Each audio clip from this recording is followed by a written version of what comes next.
Hi everyone, my name is Munmun Poddar. I am the founder director of Searching Soulmate, and today we are back with another episode for our YouTube channel.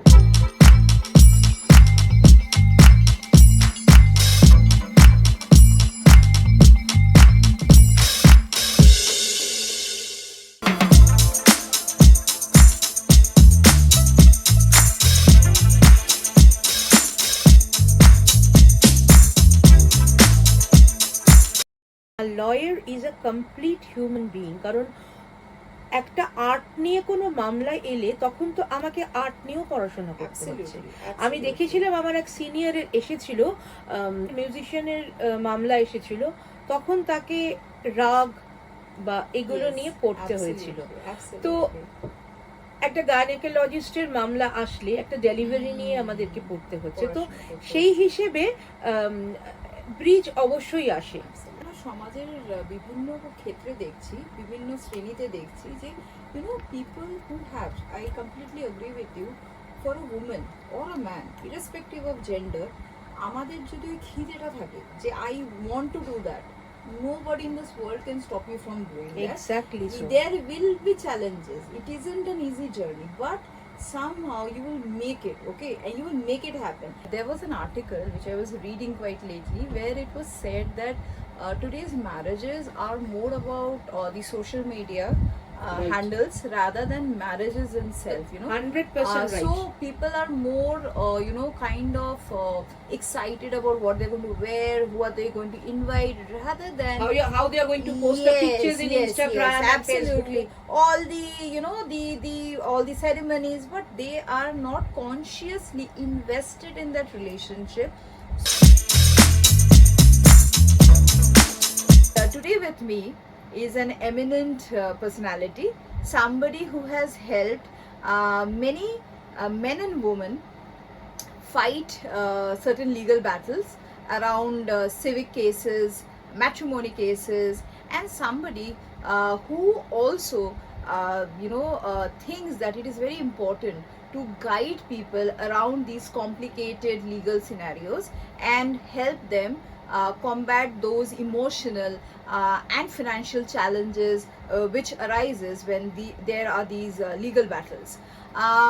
Her name is Shubrata Chakraborty, an eminent lawyer practicing at Kolkata High Court.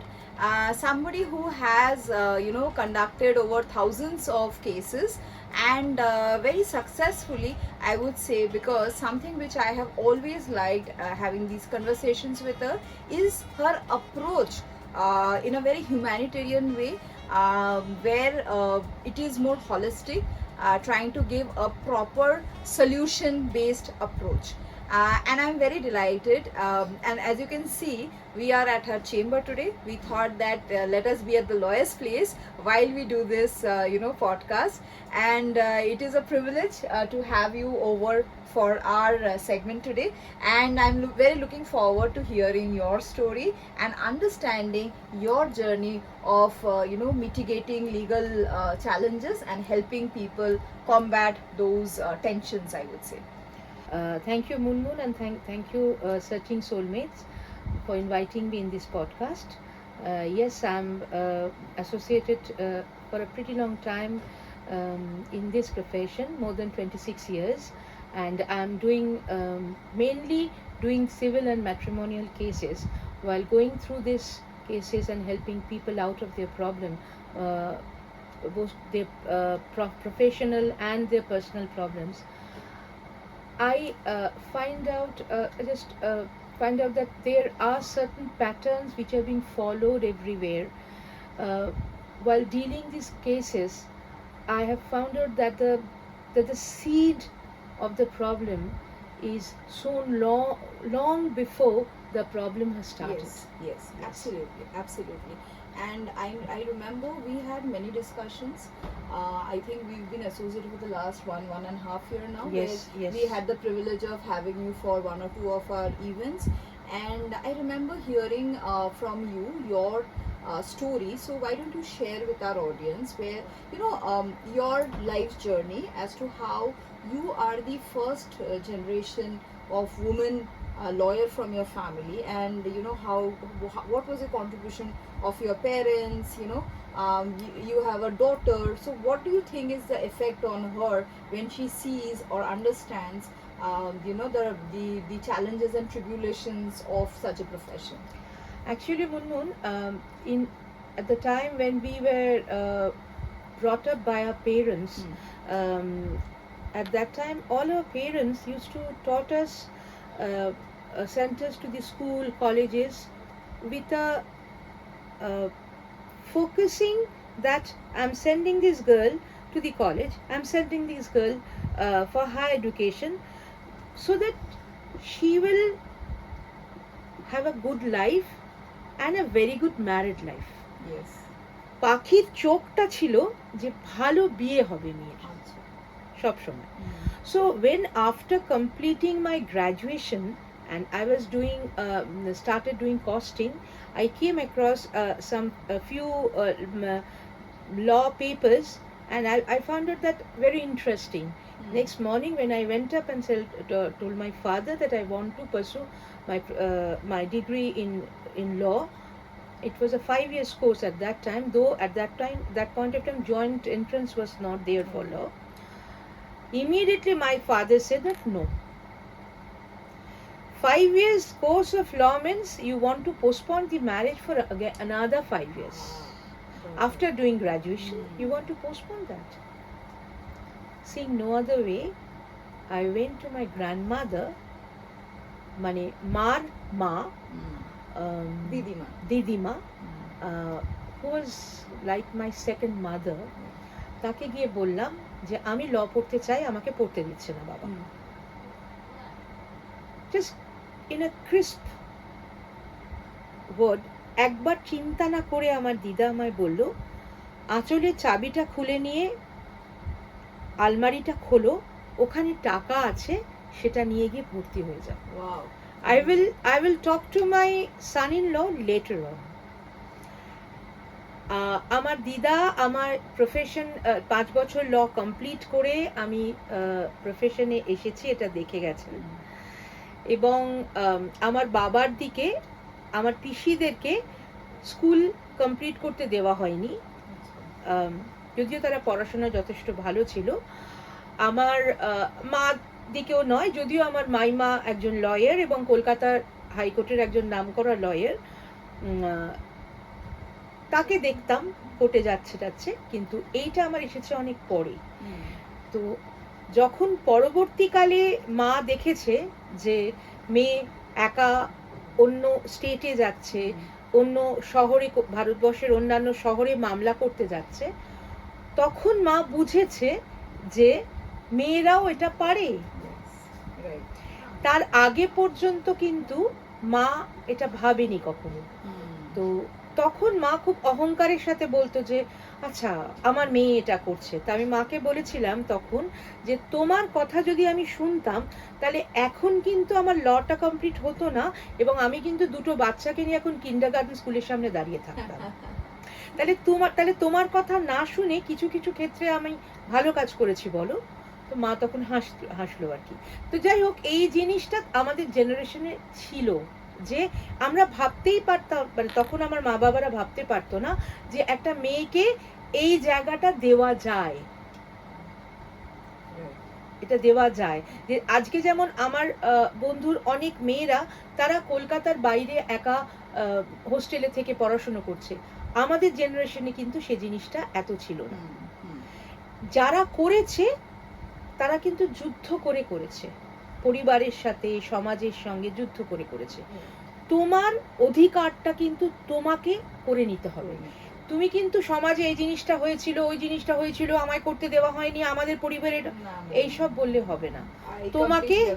তোমাকে তোমার জায়গাটা করতে হবে, ঝগড়া করে হোক, কথা বলে হোক, যেভাবেও করতে হবে। এবং এই প্রথম ফাইটটা কিন্তু একটু শক্ত হবে, একদম। যে প্রথম আসবে তার পক্ষে এটা শক্ত হবে, কিন্তু সে চলে যাবার পরে পরের জেনারেশনটা it will be a cake walking. হ্যাঁ, কিন্তু তখন এই জিনিসটা কিন্তু শক্ত হবে। So your daughter is very inspired by your journey? My daughter is 13 years old and as I am an advocate, I wanted that my daughter will also join my law profession. Kintu she is a very good artist, and or fine arts নিয়ে পড়ার খুব ইচ্ছে। তো প্রথমে ওই যে বললাম আমাদের ডিএনএটা তো কিছুটা চেঞ্জ হয়ে যায়, তো প্রথমে সাময়িকভাবে আমার একটু মনে হয়েছিল যে ল পড়বে না, ফাইন আর্টসে যাবে। কিন্তু তারপর যখন ওর প্যাশন আমি দেখলাম, যে একটা 13 বছরের মেয়ে এই প্রচন্ড গরমে যে ঘরে বসেও আঁকে, সেই ঘরটাতে এসি নেই। যখন আমি সামার ভেকেশনে একটা এসি ঘরে রয়েছি, ওর বাবা একটা এসি ঘরে রয়েছে, ওই এসি ছাড়া ঘরে সারা দুপুর ধরে দাঁড়িয়ে দাঁড়িয়ে ক্যানভাসে ড্রয়িং করে যাচ্ছে। এবং যখন প্যাশন ছাড়া এটা হতে পারে না, তখন আমি ওর বাবাকে বললাম যে আমি এই প্যাশনটাকে মারবো না, ও যেটা করতে চায় সেটা আমি করব। আমি কেন একটা মেয়েকে ল পড়ার ব্যাপারে বলেছিলাম কি জানো তো, সমাজটা এখনো মেয়েদের জন্যে একটু টাফ। শহরের আমরা কিছু মেয়েরা বেরিয়ে সেটা করছি মানে কিন্তু পুরো দেশের বা পুরো পৃথিবীর সমাজটা বদলে যায়নি। তো এই যে সমাজটা, যদিও ও ল পড়ে না, সাময়িকভাবেই লোকে ভাবে ওরে বাবা ল পড়েছে, ও কিছুটা জানে, ওকে একটু হবে না। কিন্তু আমার মেয়ে যেহেতু একটু আর্টিস্টিক ধরনের, ও একটু কল্পনা প্রবণ, একটু চিন্তা ভাবনা করছে, I think I'll get some time to make her understand about the practical approach. Yes, the practical approach about this world. বাকিটা ওর নিজের এক্সপেরিয়েন্সে করবে। I have a question here. So like you practice law, and your daughter, as you were mentioning, is passionate about art, right? So can there be not a bridge? Can a lawyer also not like art? And of course আমাদের এখানে বলা হয় যে a lawyer is a complete human being, কারণ একটা art নিয়ে কোনো মামলা এলে তখন তো আমাকে আর্ট নিয়েও পড়াশোনা করতে হচ্ছে। আমি দেখেছিলাম আমার এক সিনিয়রের এসেছিল, মিউজিশিয়ানের মামলা এসেছিল, তখন তাকে রাগ বা এগুলো নিয়ে পড়তে হয়েছিল। তো একটা গাইনেকোলজিস্টের মামলা আসলে একটা ডেলিভারি নিয়ে আমাদেরকে পড়তে হচ্ছে। তো সেই হিসেবে ব্রিজ অবশ্যই আসে। হ্যাঁ, এখানে কোনো যুদ্ধ নেই। আমি আমার মেয়ের ক্ষেত্রে এটা ভেবেছিলাম, ওইটা ভেবে, ওর প্রোটেকশনের কথা ভেবে। কিন্তু পৃথিবী বদলাচ্ছে, তো দেখো আমার যেটা মনে হয়, আমাদের জেনারেশনে একটা সময় যেখানে বিয়েকে পাখির চোখ ভাবা হতো, আমি এখন কিন্তু দেখছি এই ইসরোতে যখন মেয়েদেরকে দেখি তারা চন্দ্রযান বা মঙ্গলযানে কাজ করছে, তাহলে একটা বিরাট পরিবর্তন তো হচ্ছে, খুব স্লোলি হচ্ছে, কিন্তু হচ্ছে। এবং এটা কিন্তু আমরা সমাজের বিভিন্ন ক্ষেত্রে দেখছি, বিভিন্ন শ্রেণীতে দেখছি যে you know people who have, I completely agree with you, for a woman or a man irrespective of gender, আমাদের যদি ওই খিদেটা থাকে যে I want to do that, nobody in this world can stop you from doing that. Exactly so. There will be challenges, it isn't an easy journey, but somehow you will make it, okay, and you will make it happen. এবং কেউ যদি অজুহাত দেয়, সেটা কিন্তু অজুহাতই আমি ধরবো, কারণ ও মানে কিছু হয়ে যাওয়ার পরেও কিন্তু অনেক এর ক্ষেত্রে আমরা দেখেছি, যেরকম আমরা আমাদের একটা খুব প্রচলিত আমাদের এন্টারপ্রেনারশিপ মহলের একটা পার্টিকুলার এন্টারপ্রেনার নিয়ে কথা হয়, সেটা হচ্ছে ফরেস্ট এসেনশিয়াল ব্র্যান্ডের যিনি ওনার গল্পটা যখন শুনি, মানে how she কম্ব্যাটেড her life challenges, then she built a 4,000 crore brand. It is not easy. It was not an easy task for her. It was not an easy task for her. আর এরকম শুধু আজকে আমার গল্পটা মনে পড়লো বলে বললাম, এরকম বহু মানুষ আছে। In fact I would like to share something. আমার অর্গানাইজেশন যখন আমি চাকরি করতাম, আমি খুব I would say I had the privilege কি আমি আমার চাকরির মাধ্যমে একটা ভ্যালু এডিশন করার সুযোগ হতো। আমার কাজটা এরকম, আমার পোর্টফোলিওটা এরকম ছিল। So I had the privilege of meeting a lot of women যাদের কিন্তু সামাজিকভাবে তারা কিন্তু যোগ্যতা নেই চাকরি উপার্জন করার, কিন্তু আমি দেখেছি তাদের পারিবারিক সমস্যার জন্য তারা এগিয়ে আসে। কারোর হয়তো হাজব্যান্ডের চাকরি চলে গেছে, কেউ হয়তো বিজনেসে ম্যাসিভ লস করেছে, কারোর ছেলে মেয়ে বিদেশে যাবে, এক্সট্রা টাকার দরকার, কেউ একটা বাড়ি কিনবে, তো হাজব্যান্ডের শুধু পুঁজিতে হচ্ছে না। এই বিভিন্ন রকম ক্ষেত্রে দেখেছি, they have come together, they use to do tremendously good business. Passionate কাকে বলে, ওখানে আমার ইনফ্যাক্ট আমি প্যাশনটা ওখান থেকে শিখেছি বলতে পারো। এবং ওখানে আমি দেখতাম ওরা কি সুন্দরভাবে একটা খুব কম পড়াশোনার মাধ্যমেও তারা সাকসেসফুল, এবং সাকসেসফুল মানে কিন্তু কম নয়।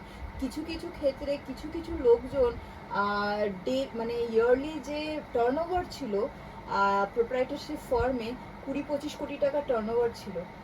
আই এম টকিং আমি অ্যাবাউট তোমাকে আমি শোনো, আমার একজন আমার রিলেটিভ, আমার সিস্টার ইন ল আছে, তারা একটা এই যখন লকডাউন হয়েছিল, তারা এরকম বহু মানুষকে নিয়ে অনলাইনে একটা প্ল্যাটফর্ম তৈরি করেছিল। সেই প্ল্যাটফর্মে এরা কিন্তু কেউ চাকরি করে না, এই মেয়েরা কি করে, তারা অনেকে বড়ি তৈরি করে, অনেকে আচার তৈরি করে। এবং সুন্দরবনের একটি মেয়ে আছে, সেই মেয়েটি তোমার মধু, আচার এইসব তৈরি করতো এবং সেগুলো নিয়ে এসে বিক্রি করতো, জানো তো। মানে এরা তো সুন্দরবনে থাকে, এদের পক্ষে অনলাইন বিজনেস করাটা সম্ভব ছিল না। তো ও অনলাইনে বলেছিল যে এই প্ল্যাটফর্মে এসো, এখানে তুমি এত লোককে পাবে, এরা তোমার থেকে কিনবে। এবং মেয়েটিকে আমি দেখেছি যখন আমি কলকাতায়, ওদের যখন ছোট ছোট এক্সিবিশনস হয়, এক্সিবিশনটা এখন আর ছোট বললে ভুল হবে, এখন বিরাট এক্সিবিশন হচ্ছে করে ওরা। এবং এরা প্রত্যেকে কিন্তু, কেউ না ঠাকুর আছে যেই আমাদের বাড়িতে যে গোপাল টোপাল থাকে, তাদের জামা তৈরি করছে, কেউ মানে সেলাই করে সমস্ত সুন্দর সুন্দর ব্যাগ তৈরি করছে। এবং আমি ওই যে মেয়েটির কথা বললাম, সেই মেয়েটি মধু আর তোমার বিভিন্ন রকমের আচার নিয়ে আসতো, গুড় নিয়ে আসতো। তার দোকান, তার যে কাউন্টারটা যদি এটা হয়, কাউন্টারটা থেকে কতটা দূরে যে তার লাইন চলে যেত, তুমি বিশ্বাস করবে না। এবং কোনোদিন কখনো তুমি একবারে ওর দোকানে ঢুকতে পারবে না। তার মানে সেই সাকসেসটা তো সে তৈরি করেছে। পড়াশোনা শুধু নয়, শুধু পড়াশোনা না, সাকসেস কিন্তু পড়াশোনার সঙ্গে না, ইউ হ্যাভ টু এস্টাবলিশ যে আমি এই জিনিসটা করতে পারি, আমি এই জিনিসটা, আমার কাছে এলে তাকে আমি এই জিনিসটাতে সার্ভিস দিতে পারি, সেটা যে কোনো জিনিসই হোক। এবং ওখানে আর একটা জিনিস খুব উঠেছে মেয়েদের, মেয়েরা করছে, সেটা হচ্ছে ওই ওরা বলে হচ্ছে বিউটিশিয়ান কোর্স করে তারা বিভিন্ন জায়গায় গিয়ে তারা এগুলো করছে। এবং they are earning money, they are running the family.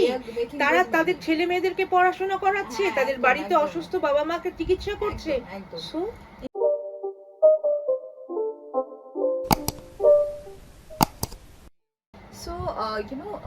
Subrata, you have handled many cases, like over thousands and thousands of cases you have handled over these last 26 years. So, around the matrimony spectrum, how do you guide, couples who come and, in a emotion, and they are in a very emotional or a very bitter frame of mind. So, what do you do around that to pacify them, help them relax or feel more comfortable and have a much more rational thought process? Previously, when the couples used to come together for mutual consent divorce or singly, alone, I have to convince the husband for the divorce or the wife for the divorce. My primary question would have been, do you have an issue from this marriage? If you have an issue, then you have to think over whether your decision is not going to affect that child's life. But nowadays, the couples or the families which are coming to me, they are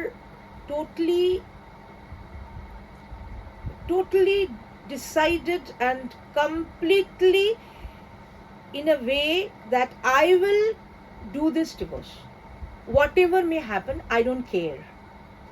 This is coming. Another thing, Moon, I've come across many women